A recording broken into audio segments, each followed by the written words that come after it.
이 북쪽 이스라엘 나라의 같은 경우에는 갈수록 하나님을 향해서 죄를 범하는 그런 정도가 대단히 심각한 지경에 이르렀고, 마침내 이스라엘의 악행에 있어서 정점을 찍었던 시대가 아합이 다스렸던 그런 시대였다 그랬는데, 이 아합 시대에는 그 왕조 가운데 있었던 몇 가지 사건을 기록하고 있는데, 이제 그 중에 하나가 오늘 우리가 읽은 이 17장에 보면 사르밧 과부의 이야기입니다. 그 이야기는 크게 두 가지인데, 하나는 이 엘리야를 대접하게 되는 그런 과정 속에서 극심한 가뭄 가운데서도 하나님께서 그의 식구들에게 먹을 것을 공급하셨던 사건이고, 또 하나는 그의 아들이 갑작스럽게 죽음을 맞게 된 그런 사건이었지만, 이 엘리야의 간절한 기도를 들으시고서 그 과부의 아들을 살려주신 사건을 기록하고 있다는 것입니다.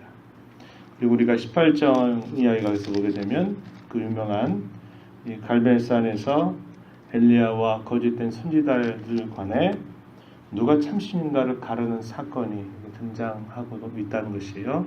그래서 아합 시대의 북쪽 이스라엘은 영적으로 대단히 무지몽매한 상태에 있었고, 또 하나님을 향해서 끝없는 악을 행하는 그런 시대에 있었던 몇 가지 사건들을 기록하면서 그 가운데 어떻게 하나님께서 분명한 살아계신 하나님이신가, 그것을 몇 가지 이런 사건들을 통해서 보여주고 있다는 것입니다. 우리가 어제 살펴보는 16장 29절 이하에 보게 되면 아합이 이스라엘의 왕이 된 사건에 대해서 소개하면서 30절에서는 아합이 그의 이전의 모든 사람보다 여호와 보기에 악을 더욱 행하였다 이렇게 표현했고, 31절에서는 이스라엘 북조의 역사 속에서 기준이 되는 인물이죠. 여로보암의 죄를 따라서 행하는 것을 오히려 가볍게 여길 정도였다 이렇게 말했습니다. 33절에서는 모든 이스라엘 왕보다도 심히 이스라엘 하나님 여호와의 노를 아주 격발시키는 그러한 악을 행했다 이렇게 이 아합을 요약해 주고 있는데요. 그 시대에 등장했던 선지자가 엘리야입니다. 이 엘리야 선지자를 하나님이 들어서 사용하시는데, 이 아합에게 엘리야 선지자가 찾아가서 말합니다. 앞으로 수년 동안에 비나 이슬이 내리지 않을 것이다 이렇게 말합니다. 1절 말씀에 보면 하나님이 하신 말씀을 그대로 전하는데, 여호와께서 이렇게 말씀하셨다고 이야기하는데, 여호와의 말씀이 없다면 앞으로 수년 동안 비도 이슬도 있지 아니하리라고 아합에게 가서 그 이야기를 건네주고 있습니다.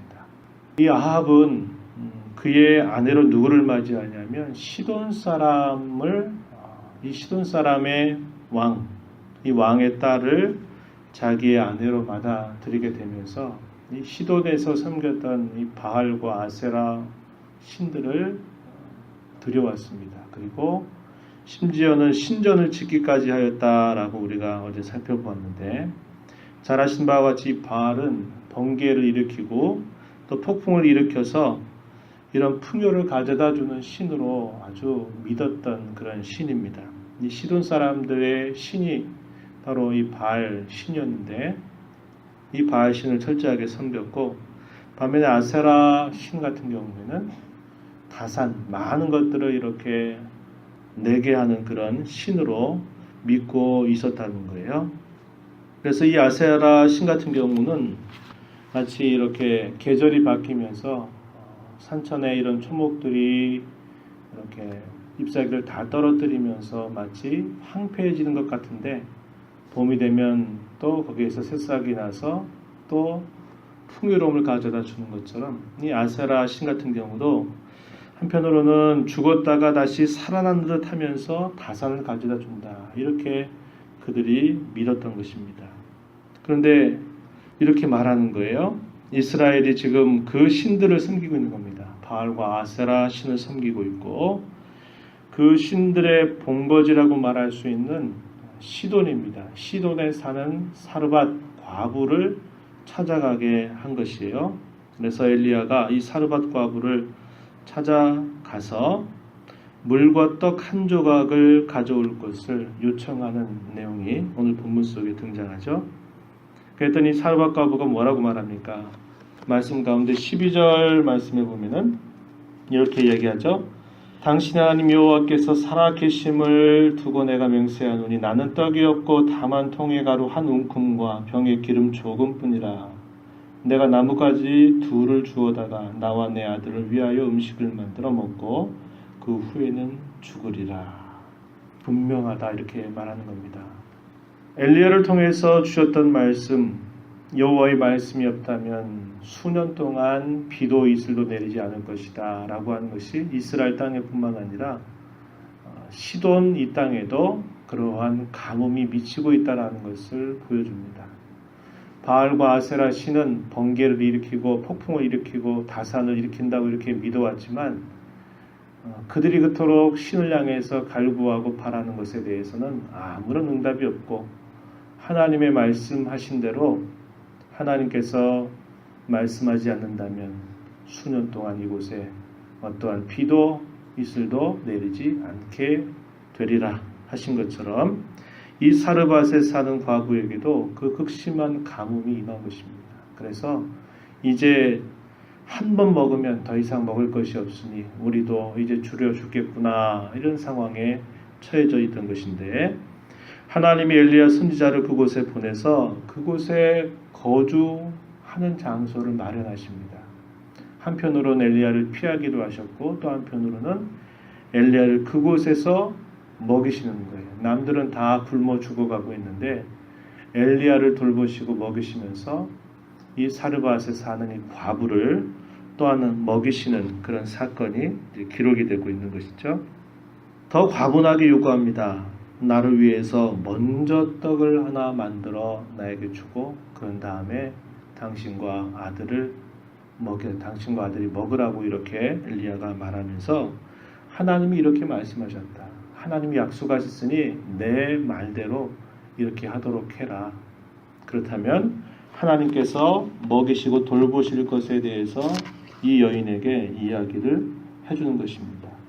13절에 엘리야가 그에게 이르되 두려워하지 말고 가서 내 말대로 하려니와 먼저 그곳으로 나를 위하여 작은 떡 한 개를 만들어 내게로 가져오고 그 위에 너와 내 아들을 위하여 만들라.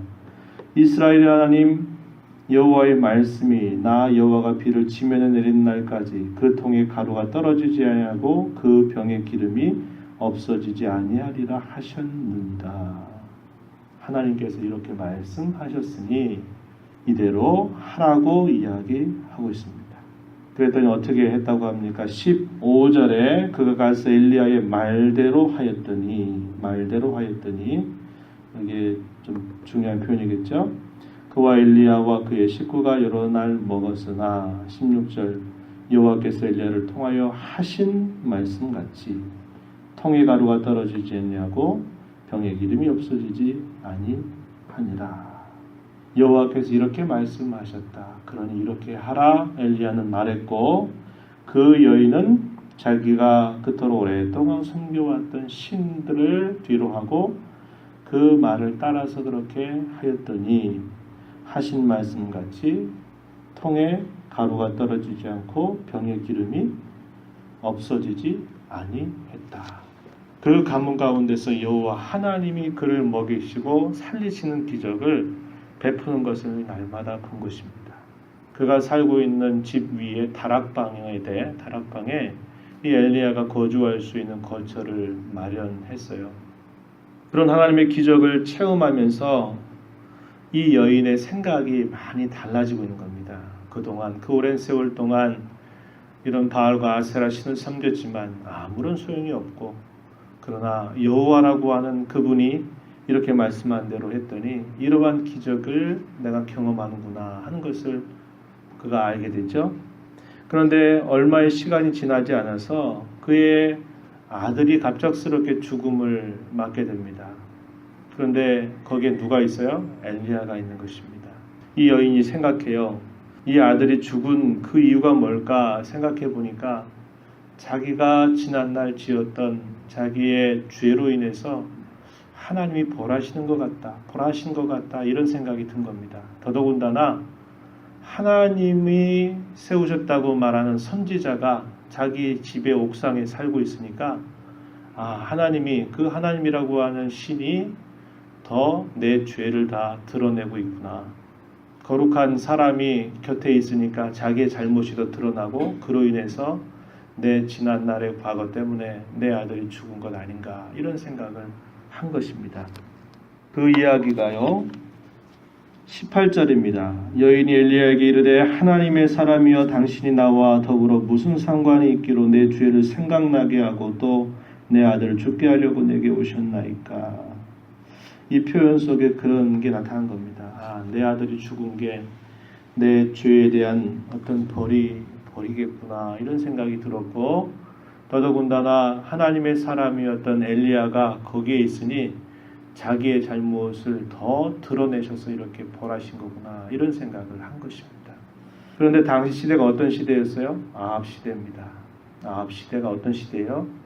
영적으로 무지몽매한 시대였고, 자신들이 하나님 앞에 범죄한 것에 대하여서 아무런 의식이 없는, 그야말로 마음이 굳어질 대로 굳어졌고 강팍해질 대로 강팍해져 있는 그런 시대 속에 이 이방의 한 여인은 뭐를 발견하는 겁니까? 자기의 죄에 대하여서 깊이 절망하는 그런 모습을 보이고 있다는 거예요. 이게 다르다 이 말입니다. 아합도 그들의 마음이 죄로 인해서 아주 완고해진 상태였고, 이스라엘 백성들도 뒤에서 보겠지만 그렇게 영적으로 아주 무지몽매한 그런 상황이었고 죄로 완고한 그런 상태에 있었다는 것이에요. 그러나 이방의 여인이었던 이 여인은 죄에 대하여 민감할 줄 알았고, 그 죄에 대해서 자기 힘으로 어떻게 할 수 없는 절망감을 표현한 것입니다. 하나님께서 어떻게 하시나요? 엘리야에게 기도하게 하셨고, 엘리야의 간절한 기도를 들으시고서는 다락방에 이 죽은 아들을 데리고 가서 간절하게 기도했더니 어떻게 했어요?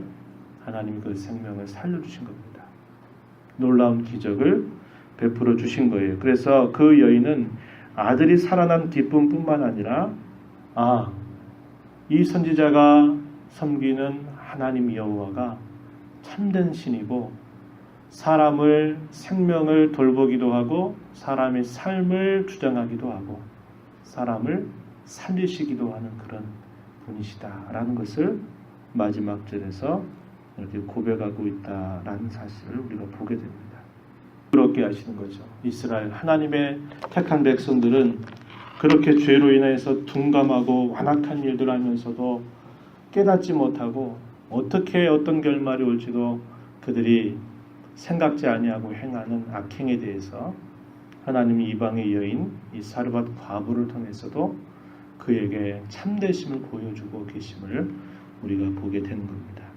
우리가 이 말씀을 보면서 하나님만이 우리의 생명을 살리기도 하시고 죽이기도 하시는 것, 우리의 삶을 온전히 주관하신 분이라고 하는 것, 그 참되신 하나님이심을 우리가 다시 한번 기억하고 그 하나님만을 의지하며 살아가는 우리의 삶이 되어야 한다라는 것입니다. 죄에 인하여서 죄에 대하여서 우리가 민감하게 반응할 줄 알고 우리는 절망으로 끝나는 게 아니라 그 죄에 대한 참다한 반응으로 하나님을 더 찾는 그런 생명의 길을 알고 있는 사람들인 것만큼 우리의 죄의 문제에 관하여서는 늘 하나님 앞에 바르게 처리할 줄 아는 그런 복된 삶이 되어야 할 것입니다. 이런 하나님의 은혜가 우리 모두에게 함께하기를 진심으로 바랍니다.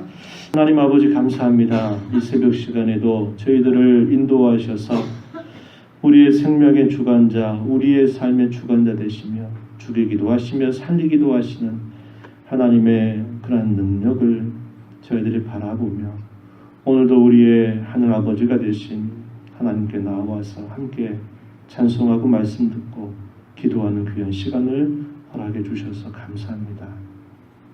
영적으로 무지몽매한 시대 가운데 하나님의 백성들은 왕과 모집을 따라 끝까지 가고 있는 반면에 하나님께서 이방의 여인을 통하여서 하나님의 살아계심을 보여주신 것을 통해서 그들의 신앙이 얼마나 패역하고 완악한 것인가를 또한 말씀을 통해서 보게 되었나이다.